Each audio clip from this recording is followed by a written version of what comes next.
કરીને જો ધામમાં જવું હોય તો દરેક સત્સંગી ભક્તોએ આટલો ખટકો તો રાખવો જ પડશે. સાંભળીએ આનંદ સ્વરૂપ સ્વામીનું પ્રેરક પ્રવચન. 1970માં જ્યારે યોગીજી મહારાજ ઈસ્ટ આફ્રિકા ગયા હતા અને કંપાલાની અંદર સભા હતી ને તે વખતે તડકો ઘણો બધો હતો અને જ્યાં આગળ યોગીજી મહારાજ અને સંતો મંદિરના પ્રાંગણની અંદર જે પગથિયા પૂરા થતા હતા ત્યાં આગળ બેઠેલા, ત્યાં આગળ થોડોક છાંયો હતો, પણ જ્યાં હરિભક્તો બેઠા હતા ત્યાં આગળ ખાસો એવો તડકો હતો. અને યોગીજી મહારાજના આશીર્વાદ બાકી હતા અને એ પેલા પ્રમુખ સ્વામી મહારાજ છે તો એમને પ્રવચન કરવાનું થયેલું. તો તે વખતે પ્રમુખ સ્વામી મહારાજે વાત કરી કે અનંત જન્મ આપણે તડકો સહન કરીએ, તડકામાં ઊભા રહીએ તો પણ યોગીજી મહારાજના આપણને દર્શન થાય એવા નથી. અને એની તુલનાની અંદર અત્યારે આપણે થોડોક તડકો વેઠવો પડે છે, પણ આ બહુ દુર્લભ વાત છે. મોટા પુરુષ છે એ ફક્ત મહિમા સમજાવવા માટે આ બધી વાતો આપણને કરતા નથી,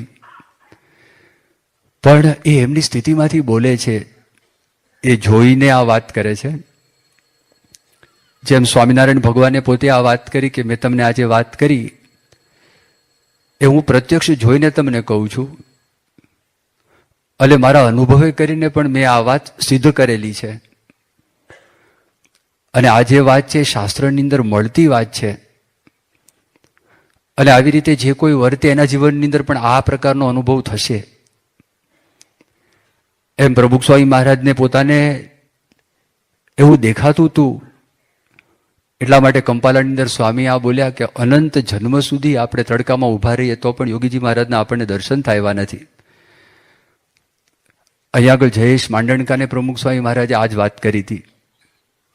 શરૂઆતની અંદર પોતે ગાઈડ તરીકે સેવા કરતા હતા અને કોઈ પણ મુલાકાતીઓ આવે તો અક્ષરધામની સામે નીચે પેલો ફુવારો છે અને પછી તમે આગળ પ્લેટફોર્મ ઉપર ચડો તો એના પર કોર્ડલેસ માઇક લઈ અને અક્ષરધામના મહિમાની પોતે વાતો કરે અને તડકો પણ વેઠે. અને બાપા અહીંયા આગળ પધારેલા હતા તો તે વખતે બીજા સ્વયંસેવકોએ વાત કરી કે સ્વામી આવી રીતે આ તડકાની અંદર આ જયેશ છે બહુ સારી સેવા કરે છે. ત્યારે પ્રમુખ સ્વામી મહારાજ આ જ શબ્દો બોલ્યા કે અનંત જન્મ સુધી આપણે આ તડકો વેઠીએ, સહન કરીએ તો પણ આ સેવા આપણને મળે એમ નથી.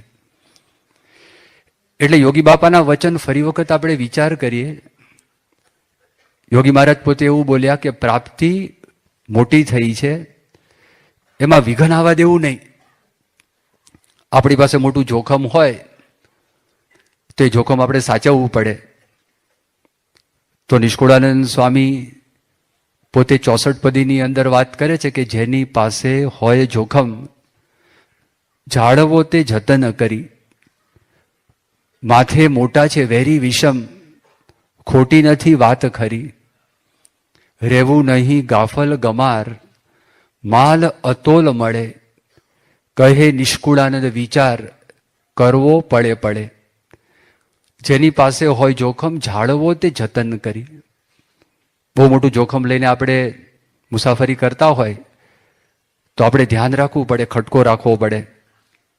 તો કહેશે જેની પાસે હોય જોખમ જાળવો તે જતન કરી, માથે મોટા છે વેરી વિષમ, ખોટી નથી વાત ખરી, રહેવું નહીં ગાફલ ગમાર, માલ અતોલ મળે, કહે નિષ્કુળાનંદ વિચાર કરવો પડે પડે.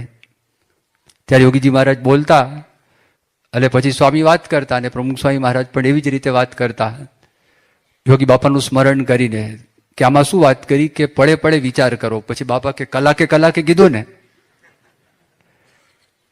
તો કલાકેની વાત નથી, આવા પડે પડની વાત કરેલી છે.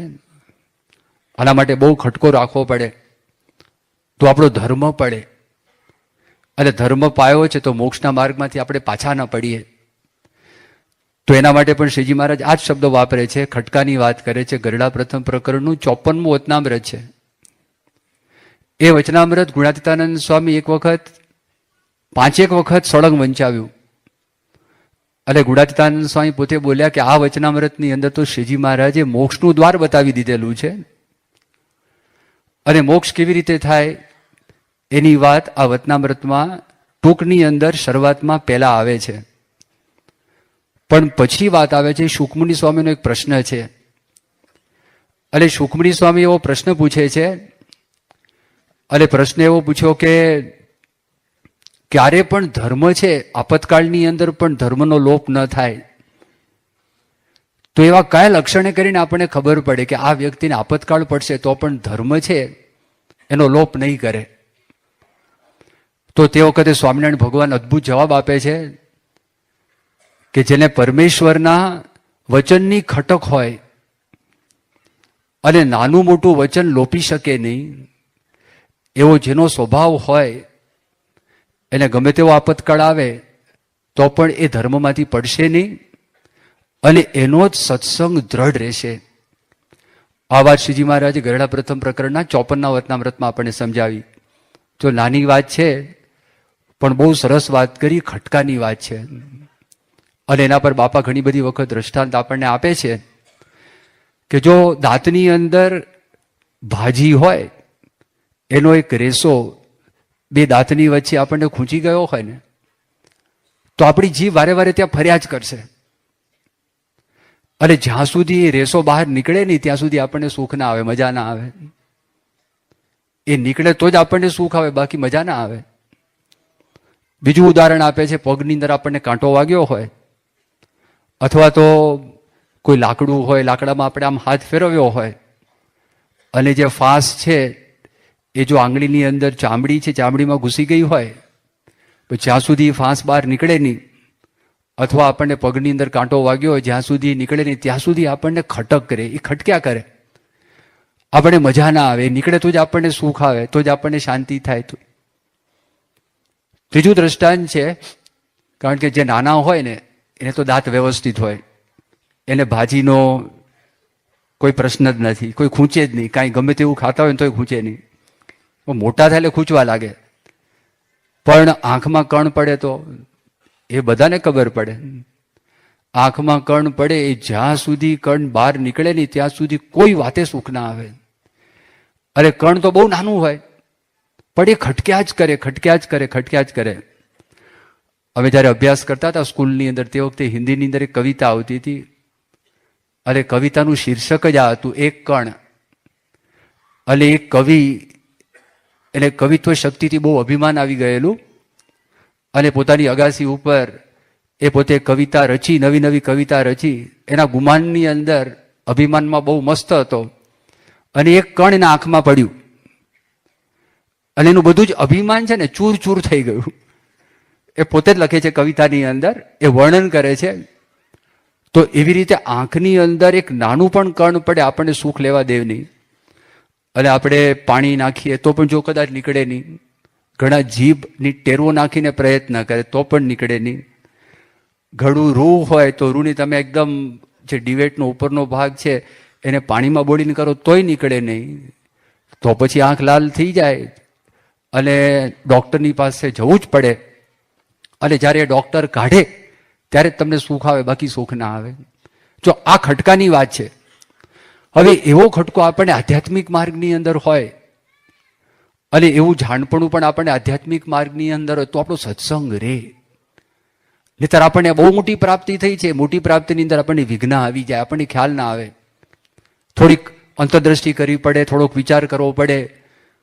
ગુણાતીતાનંદ સ્વામી વાતમાં લખ્યું કે નિરંતર સર્વક્રિયાની અંદર પાછું વળીને જોવું કે હું શું કરવા માટે આવ્યો છું અને શું થાય છે. આ બધી વાતો કરેલી છે. આપણે જે દિવસે સત્સંગ થયો છે, તો શ્રીજી મહારાજે વચનામૃતમાં વાત કરી, ગરડા પ્રથમ પ્રકરણનું 38મું વચનામૃત. તો પોતાના મનનો તપાસ કરવો કે પ્રથમના વર્ષમાં મારું મન આવું હતું, મને ભગવાનના આટલા વિચાર આવતા હતા અને જગતના આટલા વિચાર આવતા હતા.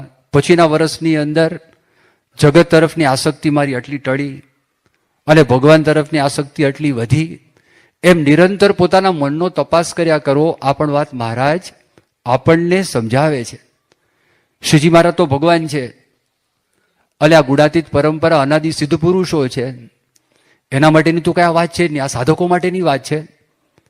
અને એ જે ખટકો રાખે ને અંતરદ્રષ્ટિ કરે માણસ, એ પોતે આગળ વધતો જાય. એટલે ખાસ આ જે ખટકાની વાત મહારાજે આપણને સમજાવી, તો એ જો શ્રીજી મહારાજના વખતમાં નિષ્કુળાનંદ સ્વામી થયા, તો નિષ્કુળાનંદ સ્વામીના જીવનની અંદર કેવો ખટકો હતો. નિષ્કુળાનંદ સ્વામીને ખબર પડી કે શ્રીજી મહારાજ એમને મહંત બનાવવા માગે છે. એ જેવી એમને ખબર પડી કે મને મહંત બનાવવા માગે છે, તો ત્યાંથી પોતે ભાગી ગયા અને ગઢાડી જતા રહ્યા. શ્રીજી મહારાજ કે નિષ્કુળાનંદ સ્વામી છે ક્યાં આગળ?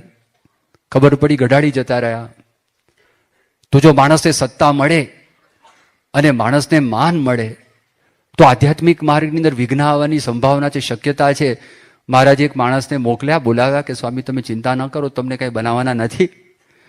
અને નિષ્કુળાનંદ સ્વામીને પાછા બોલાવી લીધા. એક વખત એવો પ્રસંગ થયો કે નિષ્કુળાનંદ સ્વામીના જીવનની અંદર એક ખેતરમાંથી પસાર થયા અને મરચીનું ખેતર હતું. બહુ સરસ મરચા થયેલા હતા અને નિષ્કુળાનંદ સ્વામીને મન થયું કે આપણે મરચું હું ખાઉં. જેવો સંકલ્પ થયો અને નિષ્કુળાનંદ સ્વામીને બીજો વિચાર થયો કે મને આ સંકલ્પ થયો જ કેમ, મને ખાવાનો વિચાર આવ્યો જ કેમ. અને જો આ ખટકો હતો નિષ્કુળાનંદ સ્વામીના જીવનની અંદર, તો નિષ્કુળાનંદ સ્વામી કીધું સારું વાંધો નહીં, તું ફરી વખત કોઈ દિવસ સંકલ્પ ના કરે ને એવું તને કરી આપું. એટલે નિષ્કુળાનંદ સ્વામી મરચા ખાધા, પણ એક મરચું, બીજું મરચું, ત્રીજું મરચું, ચોથું મરચું, પાંચમું મરચું, અને જાય નાકમાંથી પાણી, આંખમાંથી પાણી, ગળું બળે, બધું જ બળે, જે બળવું હોય બળે. એક વખત તેને એવો દંડ દેવો છે જીભને કે ખો ભૂલી જાય. તો નિષ્કુળાનંદ સ્વામી કહેતા જાય લે ખા, બહુ ઈચ્છા થઈને ખા લે, અને દેતા જાય. પેલો ખેડૂત વિચાર કરે સ્વામી શું ધાર્યું છે, સ્વામી કે ચટાકા થયા છે. જો નિષ્કુળાનંદ સ્વામીના મનમાં આવો વિચાર આવ્યો, ખટકો હતો. અને નિષ્કુળાનંદ સ્વામી એક આદર્શ સાધક હતા. નિષ્કુળાનંદ સ્વામીના જીવનની અંદર શ્રીજી મહારાજની મૂર્તિ સિવાય બીજું કોઈ અંતરની અંદર એમને ધારવું નહોતું, એવી પાકી દ્રઢતા એમના અંતરમાં હતી. અને નિષ્કુળાનંદ સ્વામીએ શ્રીજી મહારાજના યોગથી પોતાના જીવનમાં અનુભવ પણ કરેલો હતો. એટલે એમના મનની અંદર થયું કે એક દિવસ તો મારે આ કરવાનું છે. જે પ્રેમાનંદ સ્વામીનું ભજન છે, તમારી મૂર્તિ વિના મારા નાથ રે બીજું મુને આપશો માં, હું તો એ જ માગું છું જોડી હાથ રે બીજું મુને આપશો માં. છેવટે એ જ સર્વ સુખના નિધિ છે, તો પછી મારો ટાઈમ કેમ બગાડું. આવો ખટકો એમને હતો. એ ખટકો તો ફરી વખત જીભ કોઈ દિવસ સંકલ્પ કરે કે આ તો બહુ ભયંકર લાગે છે માણસ, એટલે મરચાને પણ એમ થાય આ તો મારી પાડશે, ઉપાધિ કરશે. બીજું તમે દ્રષ્ટાંત જો, આપણે ત્યાં આગળ જોગીદાસ ખુમાણ હતા. અને જોગીદાસ ખુમાણ એવું કહેવાય છે, નરેન્દ્રભાઈ મોદીએ આ પ્રસંગ કીધો. એક વખત સાંજનો સમય થઈ ગયો હતો, સૂર્યાસ્તની તૈયારી હતી, અને એક જુવાન કન્યા એને કોઈ કામ આવી પડેલું, એટલે એને બીજે ગામ જવું પડે એમ હતું. રસ્તાની અંદર જંગલ આવતું હતું, અને તે વખતે આ એકલી જ કન્યા પોતે ત્યાંથી જતી હતી બીજે ગામ જવા માટે. અને બે ભોકાની પહેરેલા કાં તો એક ઘોડેસવાર ત્યાં આગળ મળે છે, બહુ કદાવર અને બીક લાગે એવા. એટલે એકદમ જ પેલા બેનની સામે આવ્યા તો સ્વાભાવિકપણે બેન તો ગભરાઈ જાય. એટલે ઘોડેસવાર પોતે નીચે ઉતરે છે, અને નીચે ઉતરીને પેલીને કહે છે કે આ અંધારું થઈ ગયું, તમે એકલા કેમ, તમને કોઈ ડર લાગતો નથી? ત્યારે એમણે વાત કરી કે આ પ્રદેશની અંદર જોગીદાસ ખુમાણનું વિચરણ છે, કોઈની તાકાત નથી કે સ્ત્રી સામે કોઈ કાંઈ ઊંચી નજરે જોઈ શકે. એ પોતે જોગીદાસ ખુમાણ હતા, જે ઘોડા પર આવેલા ને. એના મનની અંદર એટલો બધો રાજીપો થયો, ઓહો આ બેનના મનમાં આટલો બધો મારા પર વિશ્વાસ છે. હવે એક વખત પ્રસંગ એવો બન્યો, આ તો મન છે, મોટા મોટા દેવતાઓ, મોટા મોટા ઋષિઓ, મોટા મોટા મુનિઓ, એ લોકો પણ આ માર્ગે લપસી પડેલા છે, અને હજારો વર્ષોના તપ છે. એ અપ્સરાઓ હોય, મેનકાઓ હોય, રંભા હોય, એ ત્યાં આગળ એને મોહ પમાડવા માટે આવે અને આવા પ્રસંગો બની ગયેલા છે. અને ક્યારેક એવા દેશકાળ પણ આવે તો જેમ ગુણાતાન સ્વામી વાતમાં લખ્યું કે ગમે તેવો આંટુકદાર હોય અને તીરે કરીને લવિંગને પણ આંટી દે એવો આંટુકદાર હોય, પણ જો પવનનો વાયરો આવે તો એ જે તીર છે તીરને ફગાવી દે અને એ નિશાન છે તે નિશાનને પોતે ચૂકી જાય. ગમે તેવો તરવૈયો હોય પાણીની અંદર, પણ એને ભમરી છે ભમરી બુડાડી દે. એવી રીતે આ દેશકાળ ક્રિયાસંગ એવા છે, માણસ ગમે તેટલો મક્કમ હોય, ગમે તેટલી દ્રઢતા કરી હોય, પણ એના જીવનની અંદર કંઈક ફેરફાર થઈ જાય. એમ જોગીદાસ ખુમાણ માટે આ કન્યાએ આવી વાત કરી, પણ એ જોગીદાસ ખુમાણને એક વખત પોતે જતા હશે અને બહેનો જતી હશે ત્યાં આગળ, અને એમની દ્રષ્ટિ કોઈ બહેન ઉપર ગઈ, બીજો કોઈ પ્રસંગ તો બન્યો નથી, ત્યાંથી પોતે નીકળી પણ જાય છે, દ્રષ્ટિ પણ ફેરવી લીધી, પણ એના મનની અંદર વિચાર આવ્યો. એટલે જોગીદાસના મનની અંદર એમ થયું, ખટકો હતો, અને એમના મનમાં વિચાર થયો કે હું જોગીનો દાસ કેવા હોઉં, અને મારા મનની અંદર આ વિચાર આવ્યો છે, એ વિચાર યોગ્ય નથી, હવે શું કરું? હવે જો એને દંડ આપે છે, અને દંડ કેવો આપે છે, ફરી વખત આંખ છે બીજો કોઈ સંકલ્પ ન કરે. નિષ્કુળાનંદ સ્વામી મરચા ખાધા, અને જોગીદાસ ખુમાણે પોતાની આંખની અંદર મરચાની ભૂકી હતી, ભૂકી આંજી દીધી કે ફરી વખત કોઈ દિવસ મન પણ સંકલ્પ ન કરે અને આંખ પણ વિચાર ન કરે. આને કહેવાય ખટકો. અને આપણા જીવનની અંદર આપણે એ માર્ગે ચાલેલા છીએ, અને આપણે ભગવાનને પ્રાર્થના કરી, પ્રમુખ સ્વામી મહારાજને પ્રાર્થના કરી, અને એ માર્ગ આજે નહીં તો કાલે એક દિવસ તો એ માર્ગ ઉપર ચાલવું જ પડશે, કારણ કે આખો સંસાર જ એવો છે. એ વખતે આવા બધા પ્રસંગો નહોતા. આજના જમાનાનો તમે વિચાર કરો, છાપું ખોલો, મેગેઝિન ખોલો, તમારો મોબાઈલ ખોલો, રસ્તા પર તમે ચાલતા હોય, તમારી ઈચ્છા હોય ના હોય, આગળની ગાડીઓ જતી હોય, ગાડીઓ પાછળ ચિત્રો ચોંટાડેલા હોય, રસ્તાની અંદર બિલબોર્ડ્સ ચોંટાડેલા હોય, જ્યાં નજર કરો સર્વત્ર આનું જે બળ છે, આનો જે પ્રભાવ છે દેખાય છે. તો એની અંદર આપણે ખટકો રે, અને દરેક વ્યક્તિએ પોતે જ ખટકો રાખવો પડે, અને પોતે જ મનની અંદર નક્કી કરવું પડે. અને બળ આપનારા ભગવાન છે, બળ આપનારા પ્રમુખ સ્વામી મહારાજ છે, એ જો કરે તો જીવની અંદર બહુ મોટું બળ પ્રાપ્ત થાય છે. એ જે પ્રથમના 54ના વચનામૃતની હું તમને વાત કરતો હતો, ખટકાની વાત કરતો હતો શુકમુનિના પ્રશ્નની અંદર, પણ ધર્મના મૂળની અંદર લોયાના 6 વચનામૃતમાં વાત કરી નિષ્કામ ધર્મ છે. નિષ્કામ ધર્મ, એ નિષ્કામ ધર્મ એટલે સ્ત્રી પુરુષની મર્યાદા. પોતાની જે અવસ્થાઓ હોય એ અવસ્થાની અંદર આપણે જ્યાં આગળ હોય, અને જે કોઈ આપણી નાની મોટી ભૂલો થયેલી હોય તો એમાંથી આપણે પાછા વળી શકીએ છીએ.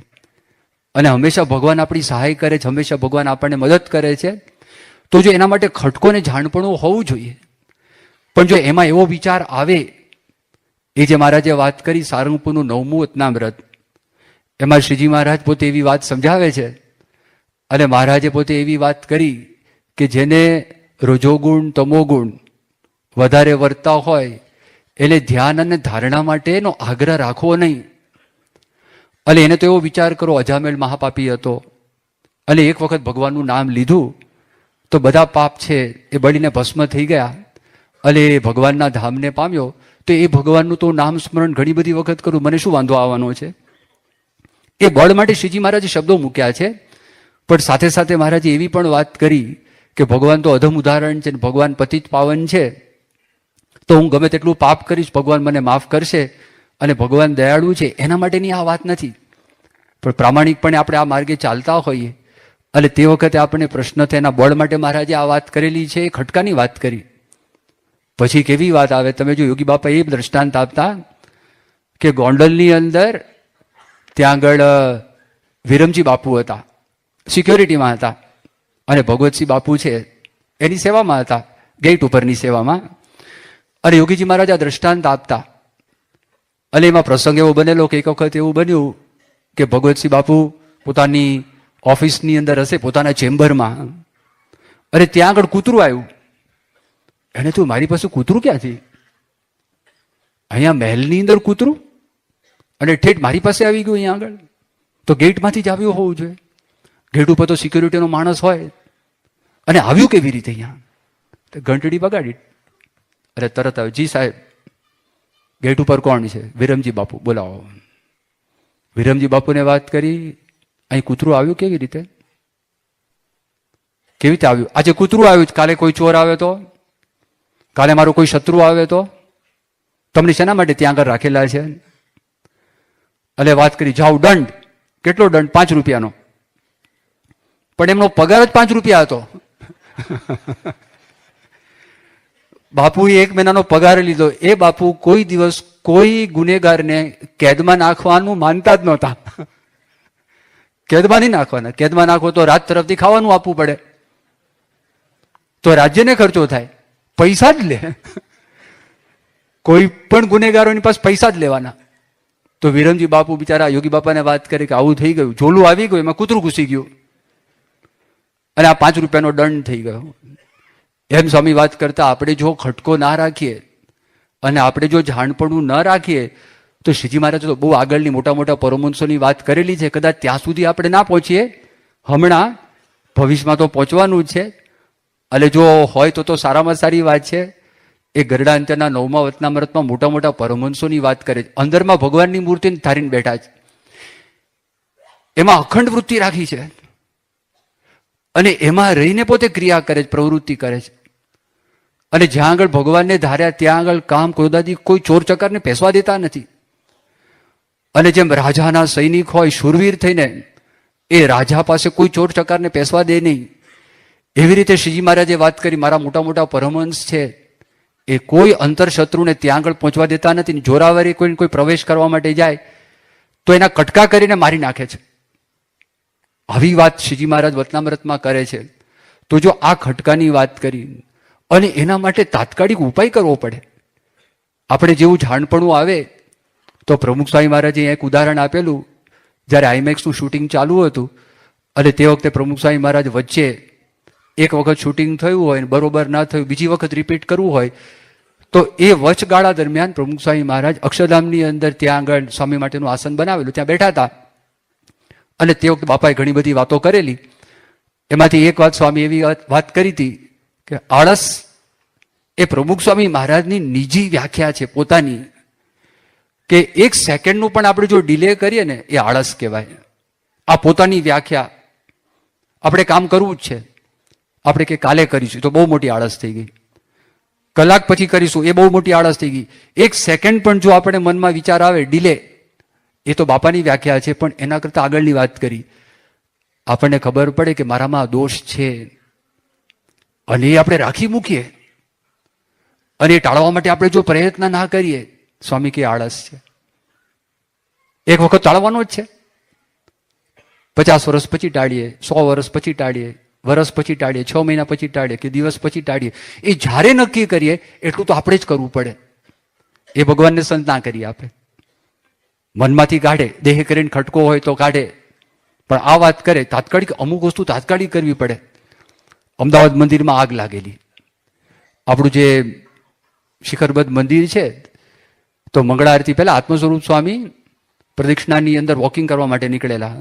તે એમણે જોયું નીચેથી ધુમાડો નીકળે છે. ત્યાં છે ને, તમે જોશો તો ઉપર વેન્ટિલેશન જેવું છે, નીચે અભિષેક મંડપ છે. એ તો અભિષેક મંડપ હમણાં થયો. શરૂઆતમાં તો ત્યાં આગળ અહીંયા આપણે જેમ બુક સ્ટોલ છે ને, તો આખા મંદિરનો બુક સ્ટોલ ત્યાં જ આવી જતો હતો. તો એમાં અક્ષરપીઠના બધા સાધનો હતા, વસ્તુઓ હતી. એટલે એમ તાત્કાલિક ઈશ્વર સ્વામીને વાત કરી, ફાયર બ્રિગેડમાં જાણ કરી. ફાયર બ્રિગેડના માણસો બધા ત્યાં આગળ આવી ગયા. અને આવી ગયા અને પછી તો બહુ ધુમાડો થઈ ગયો અને આગ પણ લાગી ગયેલી હતી. એટલે એ લોકો આ ફાયર બ્રિગેડના ફાયર હોસથી ફૂલ જબરજસ્ત ફોર્સથી આ આગને બુઝાવવા માટે પ્રયત્ન કરતા હતા. આગ તો બુઝાઈ ગઈ. અને પછી બારણું ખોલ્યું અને બારણું ખોલી અને જ્યાં આગળ આ લોકોએ તાકીને બધું કરતા હતા, એ પિલર તો ગરમ થઈ ગયો હતો અને એ પિલરમાં ક્રેક પડી. હવે એ ક્રેક પડી તો એ બધા જે પિલરો હતા ઉપર જે ઘુમટ છે, તો ઘુમટનો સપોર્ટ આ બધા નીચેના પિલરો ઉપર હતા. એમાંનો એક પિલર હતો અને બાજુમાં પિલર એમાં ક્રેક પડી અને જોયું કે જો આમાં તૂટશે તો આખો આખો ઘુમટ નીચે આવે, તો શિખર પર નીચે આવે, બધું આવે. એટલે તાત્કાલિક યુદ્ધના ધોરણે એ બે પિલર વચ્ચે આપણે સિમેન્ટ ને ઈંટો અને સિમેન્ટ કોન્ક્રીટનું જે કાંઈ કરવાનું હતું એ બધું જ વ્યવસ્થિતપણે આખી સળંગ દિવાલ છે ને, દિવાલ ત્યાં આગળ બે પિલર વચ્ચે કરી દીધી, જેને કરીને બીમને સંપૂર્ણપણે સપોર્ટ રહે.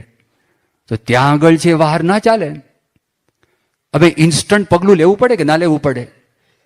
એ લેવું પડે, એ જોવું જ પડે. તમે જો, કારણ કે એમાં કંઈક થઈ જાય તો મોટું નુકસાન થાય. આ પ્લેનમાં માણસો ટ્રાવેલિંગ કરે છે તો પ્લેનના ટ્રાવેલિંગની અંદર કેટલું બધું જાણપણું રાખે છે, કેટલી વખત ચેકિંગ.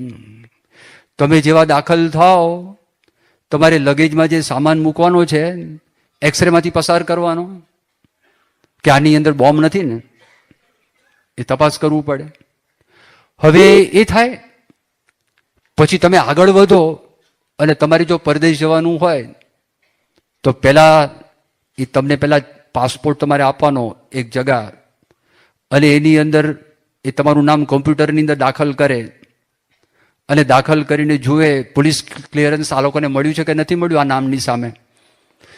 એટલે પછી એક સીલ મારે, ડિસએમ્બાર્કેશન સીલ. પછી તમારા ખભા ઉપર જે સામાન હોય એ સામાન તમે લઈને જાઓ તો ફરી વખત એ જે સામાન છે એ એક્સરેમાંથી પસાર કરવાનું, અને તમારી જાતને પણ મેટલ ડિટેક્ટરમાંથી, ડોર વાળું મેટલ ડિટેક્ટર એમાંથી પસાર થવાનું. એ પસાર થયા પછી CISF નો જવાન હોય એની પાસે હાથનું ડિટેક્ટર હોય તો તમારા માથા ઉપર ને હાથ કે પોળા કરો અને આખા શરીરે ઊંચે નીચે બધે જુએ ને ત્યાં ટૂંટું થાય એટલે પાછા મોકલે. આ ટૂંટું કેમ થાય છે? એટલે જેટલા ધાતુની વસ્તુઓ પાછી મૂકવાની એ કરે એટલે ત્યાં આગળ એક સિક્કો મારે એટલે ખબર પડે કે આ માણસને મેં ચેક કરેલા છે. એટલે તમારો જે સામાન, જે હાથનો સામાન ગયો હોય તો એના ઉપર જે ટેગ હોય એના પર એક સિક્કો મારે, ખબર પડે કે આ સામાન પણ ચેક થયો છે. ત્યાં વળી તમે પેલા લાઉન્જની અંદર જાઓ, તમારું નામ જાહેર થાય તો મારો બોર્ડિંગ પાસ તમે ત્યાં આગળ આપો, એ બોર્ડિંગ પાસ એક કાપે ને ત્યાં પાછું કોમ્પ્યુટરમાં ફીડ કરે કે આ માણસ આવી ગયો છે. વળી ત્યાંથી પ્લેનમાં જતા પહેલા દરવાજા પર ઉભા રહો, ત્યાં પાછો એક જવાન ઉભો હોય, એ તમારો હાથનો સામાન જોવે, મારો સિક્કો લાગ્યો છે કે નથી લાગ્યો. આ તો ઇન્ટરનેશનલ ફ્લાઇટની અંદર. પણ તમારે પાછું જો રસ્તામાં બદલાવાનું હોય તો તમારો બોર્ડિંગ પાસ સાથે જોઈએ. રસ્તામાં પાછો માણસ માંગે બોર્ડિંગ પાસ તમે લાવો, પછી એનાથી એને સંતોષ થતો જ નથી. જ્યાં ઉતરો થાય ફરી વખત બધી વિધિ. હવે જો એમાં ગાફલાઈ રાખે અને એમાં જો ખટકો ના રાખે, આખું પ્લેન નીચે આવે કે ના આવે? કેટલા માણસો મરે, કેટલા માણસો મરી જાય વિચાર કરો. એક જમ્બો જેટ તૂટે તો જમ્બો જેટની 400 માણસો હોય, એ 400 માણસો તો મરી ગયા, પણ જમ્બો જેટની કિંમત કેટલી છે? એ જમ્બો જેટ 747 છે ને, મોટું તોતિંગ રાક્ષસી 747-8 નવું વર્ઝન જમ્બો જેટનું છે, 23 અબજ રૂપિયા કરતા વધારેની કિંમત છે. એક પેલા બોમ્બ નાખે તોડી નાખે, માણસો ગયા એ જુદા. ત્યાં ખટકો રાખવો પડે, એકદમ સખત ખટકો, ત્યાં ચાલે નહીં. અને સહેજ ગાફલાઈ થઈ અમેરિકાની અંદર વર્લ્ડ ટ્રેડ સેન્ટરમાં, તમે જુઓ શું હાલત થઈ ગઈ. વર્લ્ડ ટ્રેડ સેન્ટરની અંદર અમેરિકાનું CIA જાસૂસી તંત્ર, FBI બીજું જાસૂસી તંત્ર, NSA ત્રીજું જાસૂસી તંત્ર, આ બધા મોટા પાસે એ લોકો પાસે ઇન્ફોર્મેશન આવેલી કે આતંકવાદીઓ કંઈ પ્રયત્ન કરી રહ્યા છે, કામ કરી રહ્યા છે. પણ એક ગાફલાઈ રહી, અંદરનું જે કોર્ડિનેશન હતું એ કોર્ડિનેશનમાં સહેજ ગાફલાઈ રહી અને અમેરિકાની અંદર જ આતંકવાદીઓ ટ્રેન થયા, અમેરિકાની અંદર જ પાયલટ બન્યા અને એ લોકોએ નક્કી કર્યું જે 4 વિમાનને હાઈજેક કરી અને કેવા સ્થાનો, વર્લ્ડ ટ્રેડ સેન્ટર, આર્થિક તંત્ર. તો આર્થિક તંત્રનું મૂળ એવા 2 મકાન, સિક્યોરિટીનું મૂળ એના હેડક્વાર્ટર્સ પેન્ટાગોન, રાજકારણનું મૂળ કેપિટલ હિલ, ત્યાં આગળ. આવા 4 સ્થાન જે લોકોએ મનમાં નક્કી કર્યું. અને કેપિટલ હિલ અને વ્હાઇટ હાઉસ જ્યાં રાષ્ટ્રપતિ રહે, એ સામાન્ય બધા સ્થાન હતા જ નહીં. અને આ સ્થાન ઉપર 4 સ્થાન ઉપર એ લોકોને અટેક કરવાની ઈચ્છા હતી. એમાં પેન્ટાગોન ઉપર ને વર્લ્ડ ટ્રેડ સેન્ટર ઉપર તો થયું જ, આ બધા જાણો છો. પ્રસંગ ભલે એકની સાલની અંદર પ્રસંગ બની ગયો. પણ તમને ખબર હશે એ બે સ્થાન તો થયા, અર્થતંત્ર અને મિલિટરીનું સ્થાન, એના પર તો ધડાકો થયો. પહેલા બે બચી ગયા, કારણ કે પહેલા જાગૃતિ આવી ગઈ હતી કે આ લોકો આની પાછળ પડેલા છે. પણ નુકસાન થયું, 3000 માણસો મરી ગયા. ફાયર બ્રિગેડના લગભગ 350 જણા ફાયર બ્રિગેડના મરી ગયા. પેન્ટાગોનમાં 100 માણસો મરી ગયા. અને નુકસાની કેટલી થઈ? એ જે બધા મકાન પડ્યા, $100 અબજ. તો એ બધા જે નુકસાની કરી એના $100 અબજ ગણતરી કરેલી છે, ન્યુયોર્ક ટાઈમ્સની અંદર આવેલું. $100 અબજ. પણ $100 અબજ ફક્ત એટલું નહીં. પછી એને લીધે અટેક કર્યો અફઘાનિસ્તાન ઉપર અમેરિકાએ, ઈરાક ઉપર અટેક કર્યો, પોતાના માણસોને મોકલ્યા, અને બધું ઇન્સ્યોરન્સના પ્રશ્નો, બીજા પ્રશ્નો. એ લોકોએ ગણતરી કરી $2 ટ્રિલિયન, 2000 અબજ નો ખર્ચો. અને ન્યુયોર્ક ટાઈમ્સ પ્રમાણે 3000 અબજ. આ જો ખટકો ચૂક્યા, સિક્યોરિટીમાં ગાફલાઈ થઈ અને આટલું મોટું નુકસાન થઈ ગયું. અને ત્યાર પછી હોમલેન્ડ સિક્યોરિટી દાખલ કરી, તો એ જાણપણું ગમે ત્યારે રાખે. આપણે ત્યાં ના થયું, પેપરમાં તમે આવી ગયું હશે, આપણે અક્ષરધામની અંદર જ હમણાં ગાફલાઈ નહીં પણ વાત આવી કે ભાઈ અહીંયા આગળ કંઈક પ્રયત્ન કરે છે, બોમ્બ મૂકવાનો પ્રયત્ન કરે છે. તાત્કાલિક આવી ગયા, 100 ઉપર કમાન્ડોઝ આવી ગયા અહીંયા મુંબઈથી. અહીંયા આખી મોક ડ્રિલ કરી નાખી. અને એ દિવસે નીકળી ગયા 9 વાગે, અને બીજે દિવસે સવારે 2 વાગ્યાથી 4 વાગ્યા સુધી પોલીસ ફરી વખત કૂતરાઓને લઈને આવી કે ભાઈ આવી કંઈક વાત છે, કંઈક મૂક્યું છે કોકે, કે હવે આમાં આપણે ખટકો રાખવો પડે, કરવું પડે. તો જો માણસ મરી જાય, આખો સમાજ છે હચમચી જાય, હલબલી જાય, એ બધું થાય. હવે આપણે આધ્યાત્મિક માર્ગની અંદર જો ખટકો ના રાખે તો શું થાય? આધ્યાત્મિક માર્ગમાં જો આપણે ખટકો ના રાખે ને માથું ખંજોળા રહીએ. યોગી બાપા પેલું દ્રષ્ટાંત આપતા, આંધળો વાંકમાં આવ્યો. હવે આંધળો વાંકની અંદર આવ્યો તો રાજાને દયા આવી કે એને છોડી મૂકીએ. એનું જે ગામ ફરતો મોટો કોટ હતો, કિલ્લો હતો, અને કિલ્લામાંથી નીકળવા માટે માત્ર એક દરવાજો હતો. અને યોગી બાપા કહેતા 3 ગાઉનો કોટ હતો, 3 ગાઉ, 6 માઇલ, 9-10 કિલોમીટર, એટલો મોટો કોટ હતો. તે આંધળાને વાત કરી, ભાઈ તને દેખાતું નથી, તને જેલમાં પૂરી શું મળવાનું, જા તને છોડી દીધો. પણ જો તું આંધળો છું, પણ તું દિવાલને અડતો અડતો જાય, જે ઠેકાણે દરવાજો આવે ત્યાં બહાર નીકળી જજે, અને તું મુક્ત, બસ ચા. એટલે આંધળાએ શરૂ કર્યું કે વાહ, રાજાની દયા હતી, એટલે આમ અડતો ગયો. યોગી બાપા કહેતા, જ્યાં દરવાજો ને ત્યાં ખંજવાળવાનું થયું.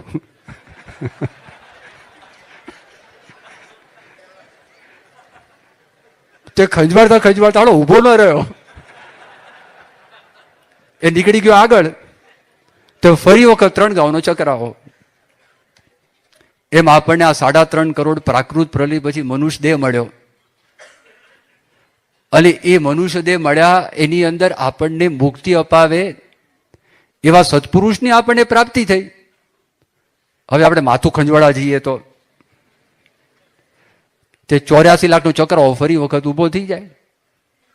એટલે અત્યારે એકદમ જાગૃત થઈ જવું પડે, એકદમ સાવધાન થઈ જવું પડે. આવો યોગ આપણને વારે વારે મળે એવો છે જ નહીં.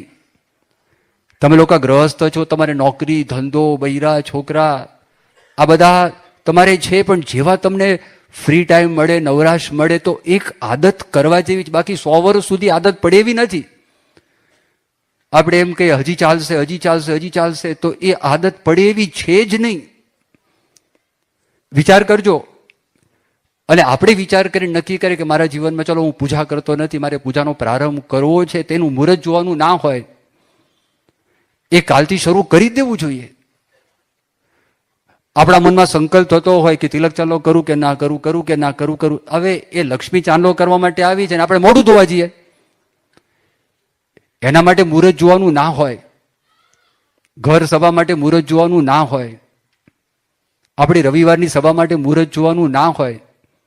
એક વખત મનમાં નક્કી કર્યું કે મારે આ કામ કરવું છે, તો કરતા જ જવાનું, ખટકો રાખવાનો. અને આગળની વાત તો કેવી વાત છે, ક્યાં સુધીની વાત છે. પ્રેમાનંદ સ્વામી લખે છે મધ્યનું 48મું વતનામ્રત એ પ્રેમાનંદ સ્વામી માટે શ્રીજી મહારાજ મધ્યના 48ના વતનામૃતમાં લખે છે કે પ્રેમાનંદ સ્વામી વંદુના પદ બનાવ્યા અને ત્યાર પછી સ્વામિનારાયણ ભગવાન બોલે આપણને આવા ભગવાન મળ્યા અને એ ભગવાનનું સ્મરણ ચૂકીને ભગવાનનું સ્મરણ ભૂલીને આપણે બીજું સ્મરણ કરીએ તો અતિશય ભૂલ્યો જાણવો. જો એનો અર્થ એમ નથી કે લગ્ન કર્યા હોય તો પછી બૈરાનું ધ્યાન ન રાખવું. હા, એ આજ્ઞામાં આવે છે, યાદ રાખજો. આજ્ઞા એ ભગવાનની મૂર્તિ છે. નોકરી ન કરવી એવું નથી આવતું, ધંધો ન કરવો એવું નથી આવતું. નોકરી ધંધો કરતા કરતા કરતા આપણે ક્યાં ભગવાન સાથે જોડાઈ શકીએ છીએ એની આ વાત છે. અને એ જો ખટકો રાખીએ, અને એમાં સૌથી મોટો ખટકો કયો? નિશ્ચયમાં ફેરફાર થવા દેવો નહીં. કદાચ 2-5 માળા ઓછી વધુ થાય ને બહુ વાંધો નથી. કદાચ આપણે ઉપવાસ શું કે નિર્જળ ઉપવાસ કે સજળ ઉપવાસ ન કરી શકતા હોય તો બહુ વાંધો નથી. ફ્રૂટ ખાઈને કે લિક્વિડ કે ફરાળથી એ ચાલે. પણ નિશ્ચયમાં નિશ્ચય છે એ ન થવું જોઈએ. એકદમ પાકું રાખવું જોઈએ કે શ્રીજી મહારાજ આપણને મળ્યા એ આપણા ઈષ્ટદેવ ભગવાન છે, સર્વોપરી ભગવાન છે. ગુણાતાન સ્વામી મૂળ અક્ષર છે. પ્રગટ સત્પુરુષ પ્રમુખ સ્વામી મહારાજ મોક્ષનું દ્વાર છે. એમાં કોઈ દિવસ ફેરફાર ન થવો જોઈએ. આખી દુનિયાના માણસો એમને સ્વીકાર કરવો હોય તો કરે, ન સ્વીકાર કરવો હોય તો કંઈ નહીં. પણ આવા ગુરુ નથી મળવાના.